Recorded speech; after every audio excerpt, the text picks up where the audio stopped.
Good morning. Today we are in the port of Livorno.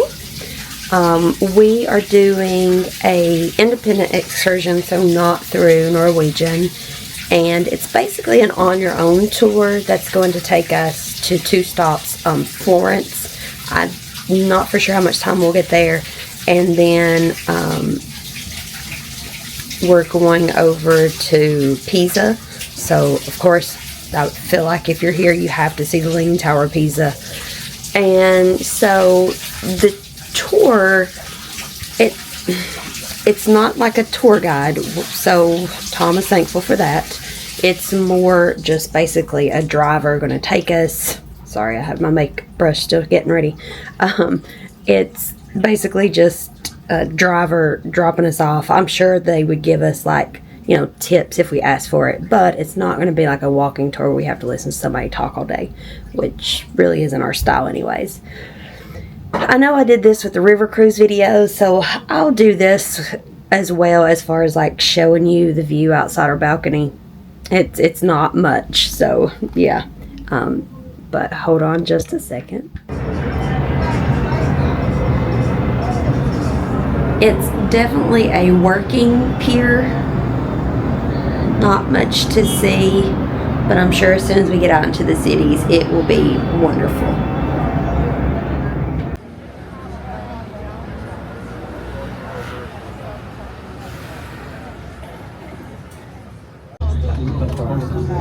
We are on the shuttle headed to Florence or Pisa. Not really sure which one we're doing first. The meeting spot was very easy to find. As soon as we got off our cruise ship, we took the city center shuttle. That was like an extra €6 or €7 per person.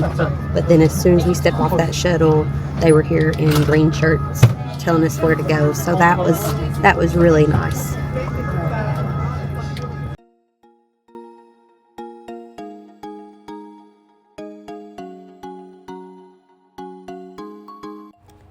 This is a friendly reminder to hit that like, share, and subscribe button.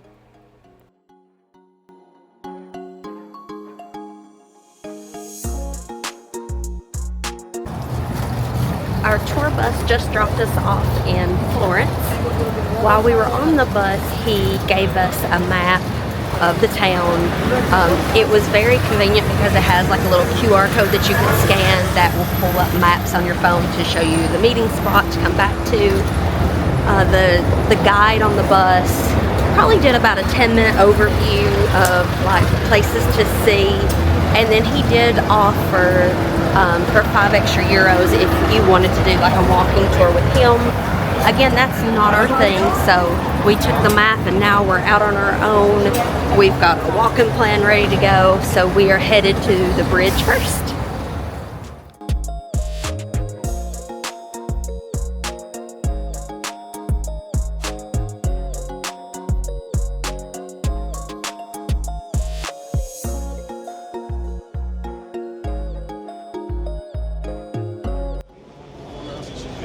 This is the Piazza Santa Trinita.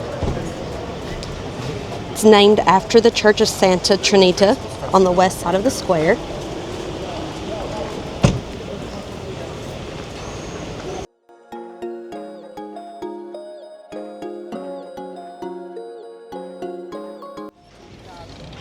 We are up on the Ponte Santa Trinita bridge. The view is beautiful here.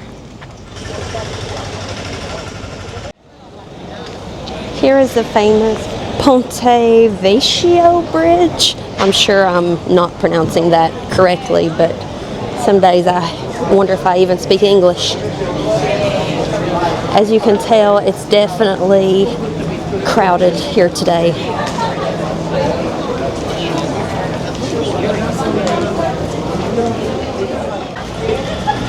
After you pass through the shops, then you come to a statue here. I'm going to try to get closer here in just a second to see who this is. I still can't read it. The view is still kind of the same from the other bridge.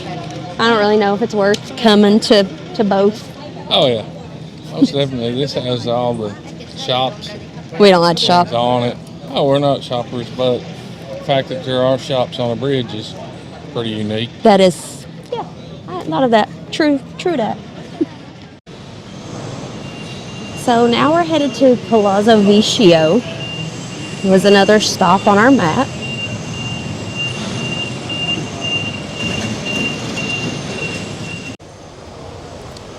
Lots of little restaurants and bistros.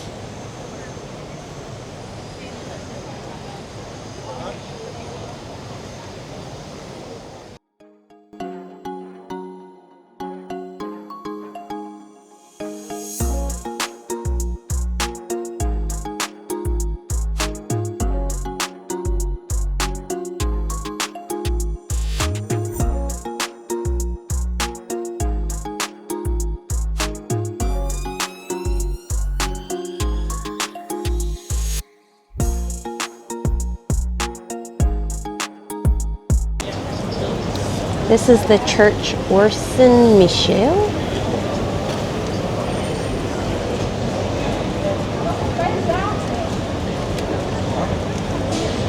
A telltale sign when you're coming up on something important is you see a huge crowd of people and lots of guides with their flags up, kind of talking about it.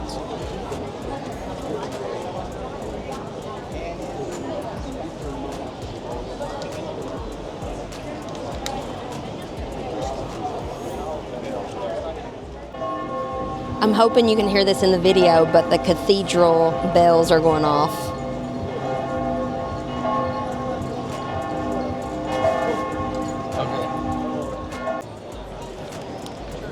So you can see the lines are very long waiting to go inside. I'm sure it's beautiful inside, but not something we are going to wait in line to go inside. So in Europe, you should always carry euros because the public toilets usually cost. There went Tom to the potty. Not sure if you can see because of the reflection in the glass, but she is making handmade pasta. So just some etiquette when you're like out and about at tourist spots. Don't stand right in front of where everyone's trying to take the picture.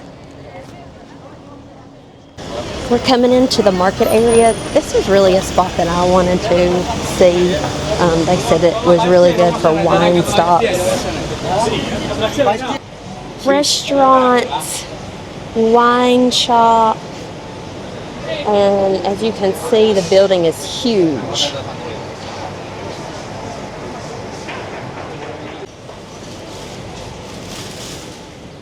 Fresh meat.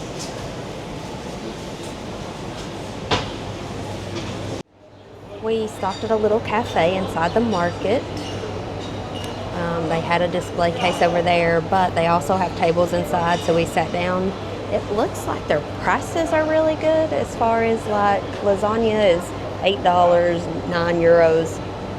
So perfect price point. And wine. My favorite thing to do when we come to foreign countries is always try to eat as authentic as we can. So there were several dishes on the menu here. One was tripe, which Tom said is what? Cow stomach. Cow stomach. And then another one that she recommended was like, it was a vegetable dish because she said that it was from what, World War II time when they didn't have a lot of meat, so they would use old bread, blah, blah, blah, blah. So I told her to bring me whichever one she recommended. Not for sure which one I'm going to get, but we'll see. So our waitress is wonderful. I already love her. And she basically said that she brought me both to try. So this over here is, she called it tripe, which is tripe. And then this is the bread. I would say that's kind of like our cornbread salad type. Here we have two different types of the rice balls. One is with chicken and one is with beef. And Tom got a boring panini. Salami. Cannot beat salami. I'm going to see if I can show you the texture of this cow stomach that I'm about to eat. But let's see. It might be too blurry, but it's like, I don't know, like a little stringy here at the end. We'll see.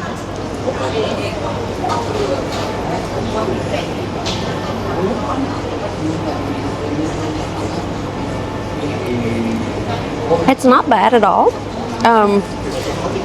Actually, I kind of like the texture. I guess I was expecting it to be warm or hot though, and it's a cold meat, so I wasn't prepared for that.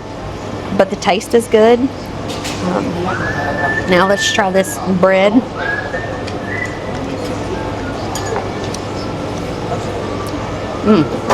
That's delicious as well. A little bit more vinegary than what I'm kind of used to. Good choice. Oh my goodness, look at all the cheese.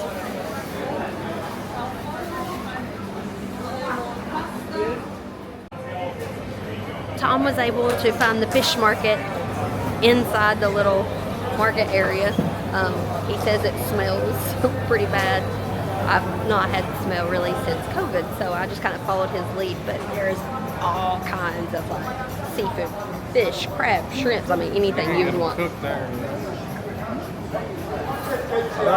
Look at this. So this is an area that will cook the fish for you, so you don't even have to like be able to take it home. You get fresh fish here. Kind of wish we would have seen this because I would have enjoyed that.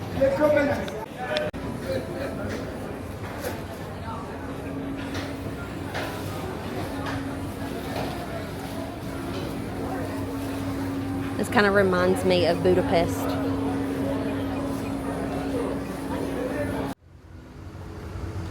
Our time in Florence is over. We ended up having about 3 hours in the city, which was a good amount of time. We got to see a lot of stuff. We're about 20 minutes early before the actual shuttle bus meeting time, but we would rather be early than late. The guy pretty much said, be here at 1:50 or the bus will leave you. Now, whether or not he really meant that, I guess we'll see, because a lot of people can't be on time for stuff. So I am a little anxious to see if we leave anybody, but stay tuned. The guide on our bus, instead of like waving a flag, actually has a rubber chicken on top of his thing to kind of get our attention. We made it. Maps has gone wonky Oh, out there in the middle.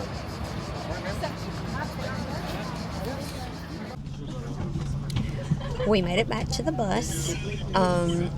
So far it looks like everybody is going to be on time. Like the bus is almost full and we still have like probably 15-20 minutes before meeting time. Florence. Pretty nice. I don't know if I would have wanted to spend much more time there. It seemed to be more touristy, kind of expensive really. We ended up stopping at a little bakery. We had 2 red velvet little bitty small pies, cakes, and I had an espresso and he had a water, and it was like almost 30 euros. So just, 3 hours, that was pretty good. I do wish we would have bought tickets in advance to the museum to see the original Statue of David.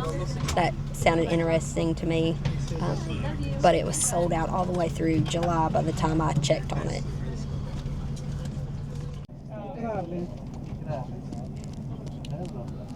Update on if we left anybody. We did not, because it's just 1:45, so 5 minutes before the meeting time, and everybody showed up. I do think he made a good point to tell them that we would leave them. So everybody's here, and we're on to Pisa. Sure, my kids probably. Your kids' kids or your school kids? My school kids, not. We are in Pisa. The guide gave us about an hour. He kind of walked us to our meeting point and then said, go on your own. Honestly, that's probably as much time as you would need here. We got to see the Leaning Tower, take the pictures. There's not really much else, but everybody still needs to see it for sure.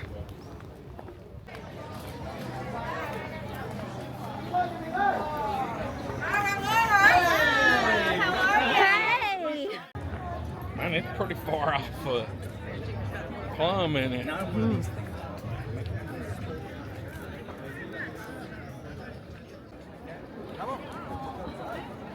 So here's where everybody's taking like all the infamous pictures of it looking like they're holding it and keeping it from falling over.